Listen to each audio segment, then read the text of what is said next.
financial literacy and financial education has increased over the last decade or so, we're not trending in a positive pattern right now. Yeah, and I love your post you had the other day where you opened it up with what if we've been thinking about the path to financial well-being all wrong.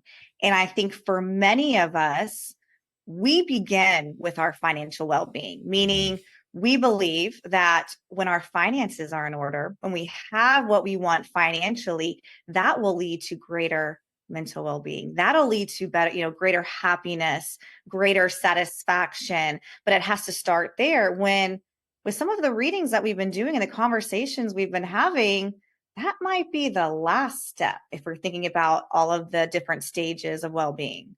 Well, you're right. There's 5 stages or 5 levels of what I frame as wealth and well-being, and they're all interconnected. When you look at these 5 levels, it's spiritual wealth or spiritual well-being that then moves into physical wealth and well-being, which moves into the mental wealth and well-being, and that then translates into relational wealth and well-being, and then finally at the bottom, if you will, it's the financial wealth and well-being.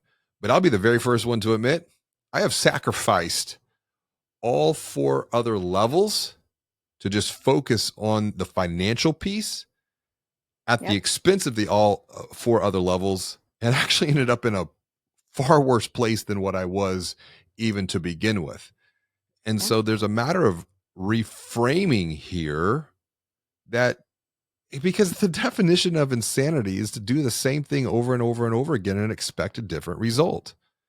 And then when So we're true. looking at like 85% of people struggling with financial stress or financial anxiety, instead of trying to transform the wallets of people or their accounts, what if as financial brands, we take a different approach and we help them transform their physical well-being, we help transform their mental well-being, and then as a direct result of that, they will transform their financial well-being.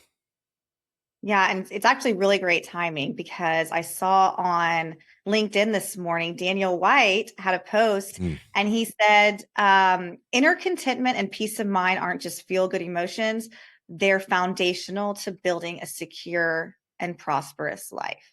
And so I think, you know, many people probably have been in your situation where financially, James Robert, what was it, a decade ago, 12 years ago, you were killing it, your business was thriving. yeah, But like you said, you were not in a good place. In fact, you risk losing the most important people in your life. yeah.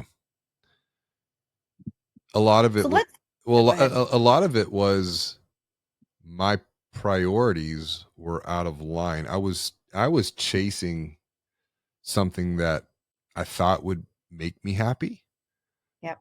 but in reality, what I was chasing brought more pain, not just to myself, but to the people around me, whether that was the team at the office and you were there, you saw that experience at the time, but even more closer to home in the home, it was a very young family. My wife and I, we had 2 kids at the time. And in hindsight, in retrospect, sometimes, and I don't regret any of it Right. because Made you who you are today. exactly. And if we think about like financial situations, how much do we attach a negative emotion, regret, even worse, shame, guilt to a situation or to an experience that we end up just keep repeating the same behavior over and over and over again because perceive, we feel we do not have a path or a way out. Yeah. And maybe the path of the way out isn't what we think it is.